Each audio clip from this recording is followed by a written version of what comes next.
na. Meron na tayo uling intro. Diba? At least live, live intro music. Hindi na tayo masyado mag-i-edit ng intro. Yan! Welcome back to another video. Yan. Kita nyo naman, iba-iba tayo ng angulo ngayon para naman at least merong bago or merong naiiba kada video, hindi pare-parehong background or ano. Pero mamaya, lipat din ulit dito sa gilid kasi tayo. Ayan, meron tayong bagong tutorial. Meron akong isi-share sa inyo na may mga nagtatanong din paano ko ginagawa yung stickers, pagle-layout. Ayun, wala na masyadong kwento-kwento. Punta na agad tayo doon. Let's go! Let's go. So, ayan. Dito. Ayan, proceed na kagad tayo dito sa ating how I lay out my stickers. Kahit ano, pwede. Kasi maraming nagtatanong din, pwede po ba magpa-customize? Kunyari, picture, ganyan, picture namin, or ganyan, picture ng aso namin, may mga ganun nagtatanong. So, pwede kahit anong maisip ko na picture, pwede. Pwede rin kahit yung drawing mo na ginawa mong vector, pwede. Ito, i-share ko lang. Ayan, meron ako dito mga na-ready. Yan, yung mga yan. Ready na natin. So, ang ginagawa ko, ang size, unang-una, sizing. Ang standard size na ginagawa ko talaga is, 2.5 by 2.5 inches. Yun, tapos, pag minsan, rectangle, 2 by 3, mga ganyan. Basta parang pag in-add up mo silang dalawa is 5 inches hindi 5 inches. Basta parang 2.5 by 2.5 equals to 5. 2 by 3 equals to 5. Mga ganun lang ginagawa ko. Dun umiikot yung para yung sizes, kumbaga equal sila lahat. Kahit anong shape ang gawin natin na size. Example, ito, si Nicole Kirk Vlogs. Nicole Vergara. Yan. Subscribe kayo sa channel niya. Meron din siyang mga YouTube videos. Yan. Ito gawin natin ito. 2 by 3. Yan. Adjust natin konti. Alright. Tapos, ginagawa ko dito, nilalagyan ko siya ng stroke. Pag ganyan, yan. Pag gusto nyo mga ganyan-ganyan lang, pictures. Tapos, ang nagpapaganda kasi sa kanya, pwede na yan plain. Hindi nyo nilalagyan ng outline. Okay lang. Right click, blending options, then, stroke, inside, yan. Mga 25, kumbaga parang ito yung magdadagdag ganda sa kanya kasi ang mga die cut stickers talaga kadalasan is may outline na white or black or pwede ring other colors kung trip mo, yellow, red, blue, yan, kahit ano pwede naman, nasa sayo yan, pero yun nga kumbaga sa standard yan, white, ewan ko, basta mas maganda siya sa mata pag dinikit mo may border. Pag yung mga stickers na walang border, merong may stickers na parang sobrang plain, hindi maganda masyado tignan pagka walang border. Pero ayun. Pero choice nyo naman yun. Suggestion lang naman to. This is based on my own, okay?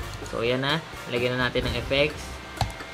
So rasterized layer type natin para mag-combine sila. Copy lang natin yan. Tapos copy. Pwede natin gamitin to. Yan. Rectangle marquee tool para i-select. Then copy. Control C. Control N. Yan. New. Ang tawag dito. Yan. New. Yan. International paper. A4 size ang gamit natin sa mga sticker papers. Kadalasan A4 size yan. Paste lang natin dyan. Then blending options ulit, right click sa image, gamitan ng stroke na black, yan, para magkaroon siya ng outline, 1 lang, kahit babaan natin yung opacity nito to 50 or 60, yan, ganyan, 60, okay na yan, place lang natin yan dyan, ganun lang, kasimple, ayan, zoom in natin, yung size niyan. Oh, ayun o. 2x3. Ginalaw ko kasi, pero 2x3 yan. O, diba? Ganun lang kasimple. Tapos, pwede mo nang, kung puro ganyan lang gusto mo, yun, repeat mo lang na ganyan. Yan. Yan, kung paano yun, gaganon mo lang ulit, katulad nung last video. Hold mo yung shift, hold mo yung alt, sabay sila. Then, ayan, makikita mo yung dalawang arrow. Zoom in natin para makita. Yan o. Yan o, merong black and white arrow. Makikita nyo dyan. Tapos, drag mo, hold and drag. Tapos, magi-snap yan dyan. Pak! O, diba? Then, bitaw. O, kung gusto nyo pa isa, ganun pa rin. Hold pa rin sa shift key and alt key. Then, drag ulit. Boom! Diba? Yun yung pinaka-basic kung gusto nyo ng ganong klaseng, ganyan, square or rectangular stickers lang. Pero ito, papakita pa ako sa inyo. Ito naman, yung parang naka-die cut talaga. Ito die cut din naman to. Pero yung talagang parang naka-shape siya. Yan, meron tayo niyan. Dito. Ito dito, yan. Ito yan, mga mukha namin, mga pagmumukha namin. Unahin na natin to.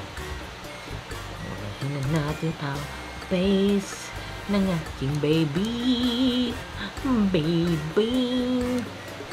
Uwi na you. So, yan. Ito na. Makikita nyo dyan. Makikita nyo naman yung size dyan. Ayan o. Pagka dinadrag nyo siya, ay, tama. Pag nire-resize nyo, paano i-resize? Control T. Make sure na nasa tamang layer kayo. Kasi minsan, yung mga beginners tulad nung nag-uumpisa pa lang ako, nandito ako sa layer 1, tapos ang gusto kong i-resize yung layer, layer 2. Tapos, kung ano yung last layer na nasa ilalim, yun din yung nasa ilalim. Ito, katulad nito, layer 1 nasa ilalim din siya ng isang image. So, ganun, talaga nakaseparate sila. Ayan. Another blending options. Lagyan natin ng stroke, color, white. 35. Yan. Kadalasan pag mga ganito 35 or 30 lang ginagamit ko. Siguro 30 okay na yan. Para pag ginupit nyo siya, hindi siya mahirap. Yan. Tapos lagyan natin dyan. Okay. Rasterized layer style. Yan. Para mag-combine. Ayan, nakita nyo dyan. Nag-combine yung nawala yung layer, yung effects. Nag-combine yung layer style sa image. So, yan. Lagyan natin ulit ng stroke. Ganun lang ulit. Para may outline tayo for cutting. Para hindi tayo mahirapan mag-cut. Kailangan medyo medyo makapal yung outline. Para suwabe lang yung pagkakakat natin, no? Kasi pag manipis, o kaya kung trip mo, kunyari ganyan, die cut, walang outline. Isipin mo, parang magiging bako-bako yung itsura ng image. Diba? Isipin mo, sasaktuhin mo yan. Walang outline. Gupitin mo.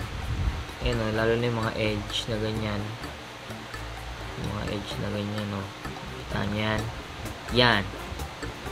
Baga, ang pangit niya tignan kung isasakto nyo ganyan. Pero nasa sa inyo naman yon. It's your choice pa rin.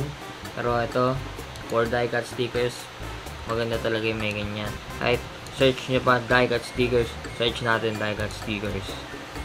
Die cut sticker. Oh, tingnan natin ha. Oh, di ba? Mostly meron talaga siyang white, di ba? Mas maganda siya kung may mga outline, di ba? Okay, tapos yun na. Gawin din natin dun sa isa.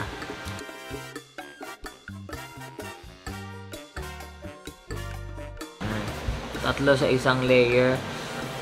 Madalas ang mangyayari 12 na ganyan ang kasya sa isang A4. Depende na lang sa'yo kung depende sa size na gusto mo. Pwede mo pagkasya yung sobrang dami dyan, pero syempre mas maliit. Yun, pwede na decision mo yan. Yung pagtanggal ng background na ituro ko na dun sa may video ko ng paggawa ng ID picture. Yon yung technique na shinare ko doon, pwede nyo gamitin para tanggalin yung background at lang yung kuhain lang yung mukha nyo, mga ganyan. Yan. Tulad ito. Meron pa tayo dito sample. Yan. May background to. Yan. May background siyang white. So, tanggalin lang natin yan. Magic wand tool. W. Then, click dito sa background. Yan. Yan. Okay. Then, delete. Kung trip nyo, isang buong A4 size, pwede naman. Wala naman nagbabawal dyan. Lagyan natin dyan. Pag ganito, hindi ko na siya masyadong yung nire-refine yung edge. Lagyan ko naman siya ng outline eh. So, tapos yun, magiging solid din siya. Lagyan naman natin siya ng outline. Tapos gugupitin din naman natin yun kung medyo bako-bako siya, di ba? Hindi naman na siya visible masyado eh. Pag ginupit mo yan, edi gandahan mo yung gupit mong ganun. Kumbaga, yung outline na yan, hindi naman kailangan eksakto dyan yung gugupitin mo. Di ba? Kung gusto mo, itong isa, malaking malaki, mga ganyan. Yun lang. Ganyan. Ito naman, trip mo, ganyan lang. Walang outline. Pwede rin. Size, ganyan lang. Itong isa, medyo mas malaki.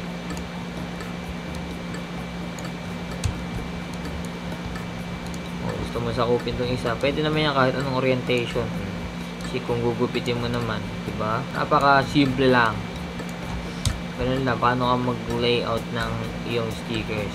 Siyempre, para sulit, siksikin mo rin mga gustong gumawa ng sticker. Oops, ito, yan. Yun din pala, pag maglalagay kayo ng stroke, check nyo din maigi kasi ito ilang beses na nangyari sa akin. May naiwan na spot na ganyan. Gagawin nyo lang, ayan, kulayan nyo lang din ng white. Kasi hindi white yan. Ayan, white. Diba? Para malinis. Walang naiwang bakas ng see? Ganun lang. Ayan, may space pa dito sa ilalim mo. Pwedeng, ito, maliit naman na size. Para sulit na sulit. And you're done! Ganun lang. Tapos print mo na. Print. Nangyari, print ulit natin sa ito, Epson L110. L120 yung printer natin, pero ang ginagamit natin na driver is yung Epson L110. Yan, normal printing lang. Tapos kung medyo alanganin ka dun sa sides, ayan, print scale 2-feet media, pwede naman. Meron na ako mga preset na ginawa dito. Ayan. Pwede nyo rin gawin yan. Ayan, yun. Epson matte, Epson glossy. Ayan. Settings nya, high quality settings. Dito naman, sa more options. Advanced pala, advanced. Photo enhance, autocorrect, then okay. Yun yung settings na ginagamit ko. Ganun lang ka-basic lang. At meron ka lang pang professional na datingan ng sticker. Tingnan nyo, kapit natin dito. Diba, mas maganda siya pag may outline. Pwede namang ibang colors kung trip nyo. Para mas, tayo natin last one bago matapos itong ating video. Kunyari, oh my god! Sige, hindi ko natutuloy. Yun na, ayaw na. Kailangan na daw natin matulog kasi anong oras na? Oras na ba? Pucha, alas stress na sakto, diba? Hindi na nagbibiro, alas stress na. Ben, nagham naman bigla itong ko. Kaya na, okay lang yan. So yun, hanggang doon na lang. Nag-gets nyo naman yung idea. Pwede nyo gawin iba-ibang tawag dito, iba-ibang color ng strokes ng outline. Stroke pala yung tawag dun sana, pero outline yan. So yun, don't forget to like, comment, and subscribe. At i-ring mo na rin yung bell para lagi kang updated sa mga susunod na videos pa natin, kung ano-ano. Yun, comment din kayo ng suggestions na pwede kong maituro, yung madali lang, yung kayang-kaya ko. Yung kakayanin ko naman.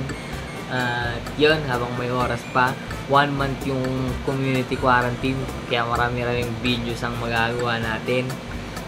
And yo, see you on the next video. Woo!